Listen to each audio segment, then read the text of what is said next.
kisah Nabi Muhammad SAW ketika beliau bahasa lebih tepatnya dalam tanda petik ya, biar nggak bisa disalahin, kayak didiemin lah sama istri-istri beliau, gara-gara istri-istrinya ngambek.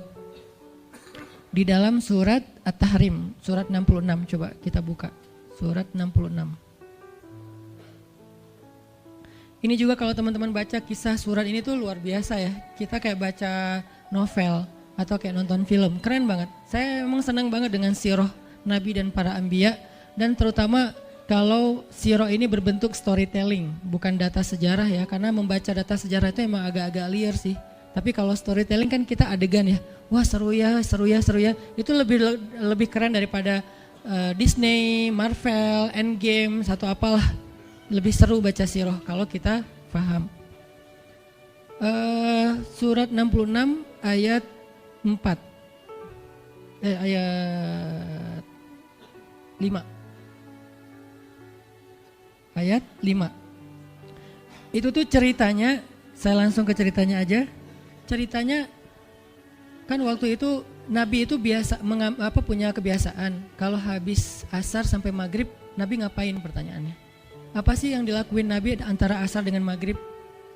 Ternyata kebiasaan Nabi di hari Jumat antara asar, bukan hari Jumat, di hari-hari biasa antara asar dengan maghrib itu adalah keliling ke rumah-rumah istrinya. Antara asar dengan maghrib itu waktu family time lah, keliling antara rumah-rumah istrinya. Kalau nggak habis dalam satu hari, besok dilanjutin. Nah hari itu Nabi datang ke rumah Maria yang dari Mesir itu, istri beliau yang dari Mesir, Maria Kiptiyah, dan lama di rumah Maria, nggak pulang, nggak pindah-pindah gitu. Sementara Hafsah sama Aisyah udah nungguin Nabi di rumahnya Aisyah berdua, karena emang Hafsah sama Aisyah ini kan ngegeng banget ya berdua ya, kayak soulmate banget lah, walaupun sama-sama istri Nabi, tapi mereka kayak fair, berdua tuh nggak ada masalah. Kalau yang dengan yang lain mereka cemburu. Nungguin di rumah Aisyah. Hafsah, Nabi di rumah siapa sih sekarang? Kata Hafsah, di rumah Maria. Kok lama banget sih di rumah Maria, dikasih makan apa sih? Gak tahu tuh, dari tadi kita tungguin gak datang-datang. Kan sesama cewek nih ngobrol. Lama gak datang-datang, menjelang maghrib Nabi baru datang. Aisyah udah agak bete nih, lama banget sih giliran di Maria aja datang lama, di rumah saya lama gak datang-datang. Begitu Nabi datang, tuh Nabi datang. Diam aja Aisyah sama Hafsah. Assalamualaikum. Waalaikumsalam. Kayak ngambek gitu kan. Kata Nabi, Aisyah kenapa? Hafsah kalian kenapa? Kata Aisyah, ya iyalah sedih. Kok di rumah Maria lama banget, dikasih makan apa sih, enak ya? Kata Aisyah. Enggak makan apa-apa, cuma minum madu. Oh kata Hafsah, pantesan kok bau mulutnya gak enak. Pasti madunya gak benar tuh di sana tuh. Iya gak benar, jangan minum madu lagi, kata Aisyah. Kata Nabi, ya udah mulai sekarang saya gak akan minum madu lagi. Demi apa? Menyenangkan hati Aisyah. Aisyah langsung yes, Nabi gak akan minum madu lagi demi saya. Berarti saya kan istimewa banget. Kenapa bisa istimewa? Karena aslinya Nabi itu hobi banget minum madu. Kayak saya mungkin senang minum kopi, tapi demi istri mulai sekarang saya gak akan ngopi lagi. Kan istri saya ngerasa wah demi aku tuh dia gak mau ngopi lagi. Kan keren kan? Akhirnya Aisyah ngomong ke istri-istri yang lain, kalian tahu gak? Kata Aisyah, kayak ngomong di grup gitu kan. Tapi grupnya bukan grup WhatsApp, grup mereka gitu. Kalian tahu nggak? Nabi sekarang nggak akan minum madu lagi loh. Kenapa? Karena aku.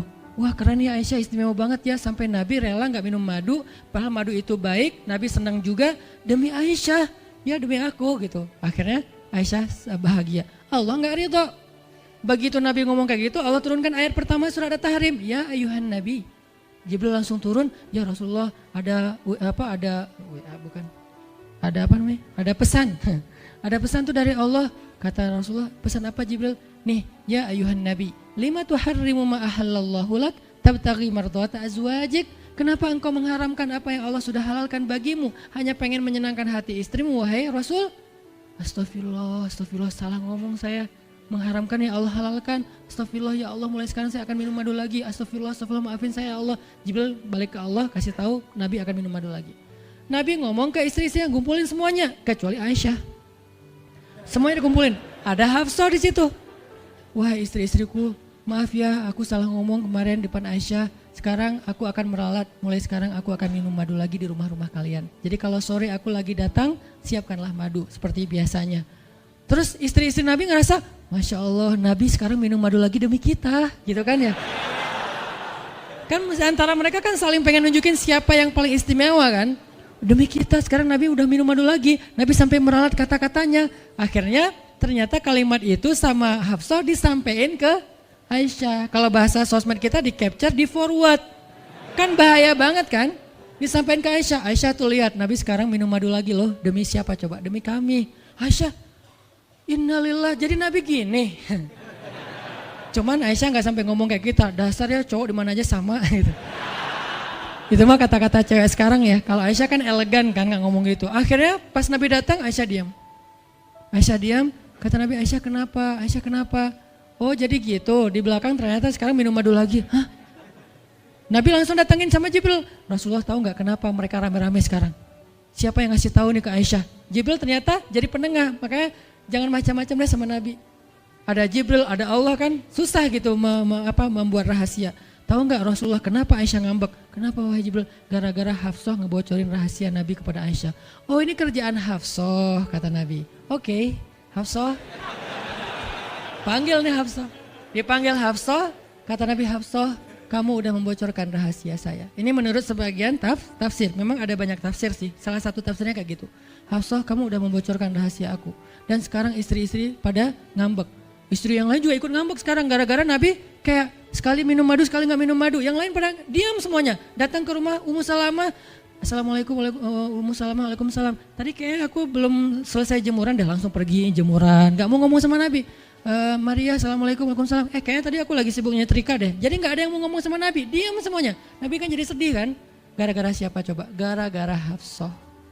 Akhirnya Nabi bilang, Hafsah, aku kecewa banget dengan sikap kamu. Kamu gak jaga rahasia aku. Sekarang aku antar kamu pulangnya ke rumah Umar. Bahasa lainnya diceraikan. Hafsah dicerain sama Nabi. Kerennya Hafsah pas digituin, dia cuma nangis. Dia nggak bilang, ya Rasulullah, Rasul tega nyerahin saya, terus saya gimana? Gitu. Enggak. Rasulullah cuma masalah madu doang, cuma masalah capture dan saya forward doang kayak gitu langsung diceraikan. Tega banget sih Rasulullah. Rasulullah nggak punya hati apa? Enggak. Hafsah tuh diam. Ini nih keajaiban diam yang lain ya. Diceraikan sama Nabi. Innalillah, astagfirullahaladzim. Hafsah yuk kita pulang ke rumah Umar. Iya ya Rasulullah, pulang aja. Baik banget nih Hafsah, soleha banget. Jadi by the way emang semua istri Nabi itu soleha, cuman namanya perempuan kadang-kadang muncul sifat dasarnya mereka cemburu, mereka sedih, mereka baper. Tapi itu manusiawi dan perempuan yang soleha pun merasakan hal itu. Hafsah pulang ke rumah Umar. Assalamualaikum, waalaikumsalam, dibuka sama Umar. Ya Rasulullah, Hafsah langsung masuk ke kamarnya. Hah? Ya Rasulullah, anak saya bikin salah apa? Pasti dia nyakitin Rasulullah ya. Maaf ya Rasulullah, langsung Umar marah-marah. Hafsah, kamu ngapain sama Rasulullah? Hafsah diam aja, dimarahin habis-habisan sama Umar. Umar tahu sendiri sayang banget kan sama Nabi. Ketika ada masalah antara Nabi dengan anaknya pasti yang dimarahin anaknya, bukan Nabi. Nabi pulang, Hafsah diomelin sama Umar, diam aja nggak ngomong apa-apa, diam. Akhirnya Jibril turun. Jibril turun, ya Rasulullah ada pesan dari Allah. Apa wahai Jibril? Di surat At-Tolak, surat putus. Kan At-Tolak itu artinya diputusin. Bahasa ini pesantrennya dicerai. Turun surat At-Tolak. Kata Jibril, Allah nyuruh kamu raji'ha ya Rasulullah, raji'ha innaha qawwamah sawwamah fa innaha min azwajika fil jannah. Wahai Rasulullah, rujuk Hafsah. Disuruh rujuk. Allah enggak redha Rasul menceraikan Hafsah. Tahu enggak kenapa Allah begitu membela Hafsah ketika Hafsah ada masalah dengan Rasul? Salah satunya karena Hafsah diam. Harusnya Allah ngebela Rasul, Umar aja ngebela Rasul, sahabat-sahabat ngebela Rasul karena Rasulullah selalu benar. Tapi Allah ngebela Hafsah, kenapa? Karena Hafsah diam, sebegitu ajaibnya diam. Sampai ketika ada seorang perempuan bermasalah dengan kekasih Allah, Allah malah membela perempuan ini, bukan kekasihnya. Raji'ha ya Muhammad, rujuk Hafsah, dia itu istrimu di dunia dan di surga. Akhirnya Rasulullah, jadi saya rujuk wahai Umar, ya Hafsah masih nangis di kamarnya. Balik lagi Rasulullah naik onta ke rumah Hafsah, assalamualaikum, waalaikumsalam. Ya Rasulullah, udah saya marahin tuh. Hafsah kata Umar, udah gak apa-apa Rasulullah, udah gak usah bersedih, udah saya marahin habis-habisan dia tuh. Kata Rasulullah, Umar, aku pengen ngomong sama Hafsah. Ya Rasulullah jangan, biar saya aja ngomong, dia emang gak bisa ketemu sama Rasul. Ya Umar, aku pengen ketemu sama istriku. Hah, istrimu? Hafsah, itu Rasulullah. Keluar lagi Hafsah, soleha banget, lembut banget, keluar. Ada apa ya Rasul? Hafsah tuh gak marah-marah. Ada apa ya Rasul? Hafsah, aku pengen ngomong sama kamu. Umar diam bingung. Kata Rasulullah, Hafsah, aku ingin ajak kamu balikan. Romantis gak sih? Rasul pengen ngajak Hafsah balikan. Kok balikan sih Ustaz? Ya rujuk kan balikan. Rujuk artinya kembali ya balikan. Hafsah balikan yuk. Umar bingung, hah balikan? Hafsah, Allah yang nyuruh aku untuk merujuk kamu. Umar makin bingung, Hafsah kamu keren banget. Sampai Allah belain kamu gitu. Kata Nabi, Hafsah, Allah turunkan ayat khusus tentang kamu di surat ini. Umar makin bingung, sampai turun ayat, Masya Allah, anakku ini subhanallah, Masya Allah gitu kan ya. Akhirnya, ya Rasulullah, Allah sampai menurunkan ayat tentang masalah ini. Alhamdulillah, Hafsah sujud syukur, Hafsah nangis, Hafsah langsung meluk Rasul. Umar, aduh gimana nih? Udah beres gitu, Hafsah dibawa pulang sama Rasul, boncengan berdua. Hafsah boncengan sama Rasul. Naiklah mereka, mobil mereka yang bermerek onta itu. Gimana cara pulangnya? Di depan rumah Umar, Rasulullah langsung berlutut, langsung ngasih tangan buat Hafsah. Hafsah megang tangan Nabi, injak lutut Nabi, naik ke atas onta. Itu tuh romantis banget. Lalu Rasulullah bonceng Hafsah. Tadi kan cerita Hafsah dicerai sama Nabi itu kan heboh di grupnya istri-istri Nabi kan. Hafsah dicerai loh. Jangan-jangan kita juga dicerai. Soalnya Nabi udah gak mau ngomong sama kita. Astagfirullah. Jadi grup Nabi, istri-istri Nabi itu pada khawatir kalau mereka juga sama nasibnya dengan Hafsah. Pada bingung. Tapi tiba-tiba mereka ngelihat Hafsah pulang ke rumahnya dibonceng Nabi. Itu tuh langsung trending loh. Istri-istri Nabi, tahu nggak tuh Hafsah dirujuk sama Nabi sampai turun ayat di surat At-Talaq. Oh gitu. Wah Hafsah keren banget ya. Wah istri-istri Nabi pada cemburu pada Hafsah. Diturunkan Hafsah, yang lain pada ngintip Hafsah. Sampai masuk ke rumahnya, Nabi beres di rumah Hafsah, keluar masuk ke masjid, diam aja di masjid. Istri yang lain Nabi nggak mau ngomong. Aisyah, Ummu Salamah, Saudah, Maria, Sofia, siapa lagi? Yang Zainab bintu Jahsy, semuanya Nabi diamin, nggak mau diajak ngomong. Datang satu-satu, ya Rasulullah mau dibuatin minum apa? Astagfirullah, subhanallah. Datang lagi Aisyah, Rasulullah capek, subhanallah. Diam semuanya, nggak ada yang mau diajak ngomong sama Nabi. Udah mereka akhirnya pada pulang, bingung. Nasib kita gimana ya? Tanya ke Hafsah yuk. Sekarang Hafsah jadi kayak selebritinya. Hafsah, pada datang ke rumah Hafsah. Hafsah bantuin kita dong. Sampai Aisyah aja yang tadinya kayak bisa dibilang kayak pemimpin istri-istri Nabi kan. Aisyah paling cerdas, paling disayang sama Nabi. Sekarang Aisyah diam-diam ngomong, Hafsah bantuin dong, kita nih lagi digantung sama Nabi. Kata Hafsah sekarang kan kayak lagi di atas angin gitu. Kalian sih nyakitin Rasul, cie. Hafsah tuh kayak wah lagi masa-masanya Hafsah gitu kan. Hafsah gimana dong? Ya udah ngomong aja langsung sendiri. Rasulullah nggak mau ngomong sama kita. Ya udah coba minta tolong ke ayah kamu Aisyah, kan ayah kamu dekat sama Rasulullah. Akhirnya ngundang Abu Bakar. Ya Abu Bakar, baca deh tafsir dari ayat-ayat ini. Abu Bakar datang, ayah tolongin kami dong. Kenapa? Kami tuh dianggurin sama Nabi, didiamin, digantung udah seminggu lebih. Jangan-jangan kami juga dicerai kayak Hafsah. Kalau Hafsah dicerai tapi udah dirujuk, kami gimana nasibnya? Akhirnya ya udah biar aku yang ngomong sama Rasul. Datanglah Abu Bakar ke masjid. Rasul lagi zikir. Ya Rasulullah, itu istri-istrimu mutus saya. Subhanallah. Ya Rasulullah, Masya Allah. Ya Rasulullah, la ilaha illallah. Abu Bakar aja Rasul gak mau ngomong sama dia. Padahal Abu Bakar itu udah paling akrab sama Nabi. Abu Bakar diam, gak bisa diajak ngomong nih. Abu Bakar balik lagi ke rumah istri-istri Nabi. Kata istri-istri Nabi, gimana Abu Bakar? Astagfirullah, innalillah, gimana kalau Abu Bakar aja gak bisa, gimana yang lain? Terus akhirnya datang lagi ke Hafsah. Hafsah bantuin dong, kita udah gak jelas nasibnya nih. Kata Hafsah, ya udah aku minta tolong ayahku ya. Hafsah masih kayak gak mau langsung ke dia gitu. Ya udah aku minta tolong ayahku ya, panggillah Umar. Ayah bantuin mereka dong, nasib mereka sekarang lagi terkatung-katung gitu. Umar marah, kalian sih. Nah, tadi kan yang diomelin Hafsah kan, sekarang diomelin semua istri Nabi diomelin sama Umar.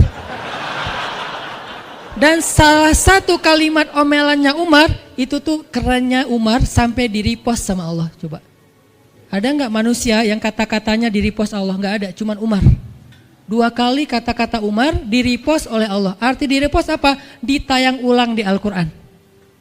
Kan repost itu berarti tayang ulang kan? Di capture, langsung di copy, paste, langsung ditayangin. Itu tuh kata-kata cuman Umar yang pernah digituin sama Allah. Kata-kata Umar apa? Ayat ke-5. Kata Umar, Kalau kalian nggak minta maaf sama Nabi, Allah bisa aja mentalak kalian, menceraikan kalian dari Nabi, lalu menggantikan untuk Nabi istri yang lebih solehah, lebih hafizah, lebih bertaubat, lebih baik, lebih cantik, lebih perawan daripada kalian. Itu tuh kata Umar yang ada di ayat kelima. Jadi bisa dibilang ayat kelima adalah ayat repostnya kata-kata Umar, saking kerennya Umar. Sampai Nabi pernah bilang kalau ada Nabi setelah aku, Umar lah orangnya, cuman gak ada Nabi setelah aku. Jadi kalau ada orang yang benci sama Umar, saya heran, dia baca sirah apa? Karena Umar tuh keren banget, Abu Bakar tuh keren banget. Kalau kita baca sirah mereka dahsyat tuh. Dan kalau ada yang bilang Umar sama Ali itu gak akur, aneh juga. Karena Ali memberi nama anaknya, yang pertama Abu Bakar, yang kedua Umar, yang ketiga Utsman. Ketika ditanya sama Umar, ya Abul Hasan kamu memberi nama mereka dengan nama-nama kami, kenapa? Kata Ali, aku berharap mereka jadi orang soleh seperti kalian. Terus gimana caranya Ali ngasih nama Umar sementara dia benci sama Umar? Gak mungkin dia benci, masa ngasih nama orang yang dibenci kan? Dek namanya siapa? Namrud. Kok Namrud sih? Kan ayah saya benci banget sama Namrud. Datang lagi, dek namanya siapa? Iblis. Kok iblis sih gitu kan ya? Gak mungkin lah. Ngasih nama anak pasti karena sayang. Kayak saya ngasih nama Aisyah, Maryam, Mutia, Yahya, Ertugrul itu karena emang saya ngefans dan ngidolain banget dengan nama-nama ini. Yahya, Ayyash, tiga tokoh di situ. Nabi Yahya, Ayyash sahabat Nabi, dan Yahya Ayyash mujahid Palestina. Jadi 3 tokoh sekaligus. Nabi Yahya saya ngidolain banget supaya Yahya jadi anak kecil yang seperti Nabi Yahya menghafal Quran. Kedua, Ayyash itu sahabat Nabi Muhammad. Kemudian yang ketiga, Yahya Ayyash sekaligus itu nama mujahid Palestina yang paling pintar ngerakit banyak senjata-senjata untuk ngelawan Israel, dan dia dibunuh sama Israel. Saking Israel benci sama Yahya Ayyash, untuk membunuh Yahya Ayyash mereka ngebom 1 blok untuk membunuh Yahya Ayyash, dan mudah-mudahan dia syahid dalam dalam kejadian itu. Artinya saya ngefans gitu. Ali juga kayak gitu. Balik lagi ke cerita tadi, akhirnya ngundang Umar. Umar datang ke Rasulullah. Ya Rasul, saya diutus istri-istrimu. Subhanallah, subhanallah. Ya Rasul, bicara dong, kasihan mereka kayak digantung. Ya Rasul, apakah engkau menceraikan mereka semua? Baru Rasulullah ngeliat ke arah Umar, Rasulullah tersenyum, Rasulullah bilang, enggak wahai Umar. Allahu Akbar, kata Umar. Dia langsung takbir, Allahu Akbar. Istri-istri Nabi dengar suara takbirnya Umar, itu pertanda, kode, berarti berita gembira. Istri-istri Nabi juga Allahu Akbar, rame gitu kan. Umar masuk ke rumah istri Nabi, wah Umar, busyra ya Umar, busyra berita gembira, wahai Umar, ya berita gembira, kalian tidak diceraikan oleh Nabi. Tapi jangan macam-macam lagi ya. Ya Umar, ya. Akhirnya sujud syukur semuanya. Beres sujud syukur, mereka bilang, kita masak-masak yuk untuk Rasul yuk, syukuran. Di rumah siapa? Ya di rumah Hafsah lah. Akhirnya mereka masak-masak di rumah Hafsah. Pas sudah beres masak-masak, mereka ngundang Nabi untuk pulang. Tapi yang berani ngomong sama Nabi cuman Hafsah. Hafsah, kita udah beres masak nih, minta dong Nabi pulang ke rumah. Ya udah tenang, biar aku yang minta. Hafsah datang, ya Rasulullah, kami masak-masak loh untuk Rasul, yuk pulang yuk. Ya Hafsah, udah beres Nabi zikir, sujud, beliau balik sama Hafsah. Sampai ke rumah Nabi, tenang, udah selesai lah urusannya. Apa yang terjadi setelah itu Ustadz? Udah gak ada riwayatnya, jadi gak bisa diriwayatin. Pokoknya beres itu mereka pun hidup bahagia selamanya. Apa pelajarannya di sini? 2 orang di sini dapat keajaiban lewat diam. 1 Hafsah, Allah suruh rujuk gara-gara dia diam. Kedua Nabi, diam aja sambil zikir, sampai akhirnya Allah beri pelajaran yang berharga. Istri-istri yang tadinya ngambek serentak semuanya insaf bahasa kita, sadar dan mereka minta maaf kepada Rasulullah. Jadi kalau istri lagi ngambek, lagi ngomel, diam. Isilah diam kita dengan zikir. Tapi zikirnya bukan auzubillah minasyaitonirrajim, auzubillah. Jangan, dia bukan setan. Dia hanya lagi ngambek. Subhanallah, Masya Allah, Alhamdulillah. Yang paling efek itu la haula wala quwata illa billah. Itu ngefek banget. Mudah-mudahan ini bisa menjadi penyemangat, motivasi untuk kita semuanya. Betapa kata as-samt, as-sukut, diam aja dalam Islam itu adalah kebaikan yang luar biasa dahsyat. Mudah-mudahan itu bisa jadi behavior, perilaku kita sehari-hari, perilaku kita di sosial media, perilaku kita di jalan, di rumah, dimanapun. Sehingga orang yang sudah hijrah, udah ngaji, mukmin, harusnya bisa menjadikan diam sebagai bentuk pembelaan diri kalau dia ada masalah. Barakallahu fikum. Subhanakallahumma wa bihamdika asyhadu an la ilaha illa anta astaghfiruka wa atubu ilaik. Assalamualaikum warahmatullahi wabarakatuh.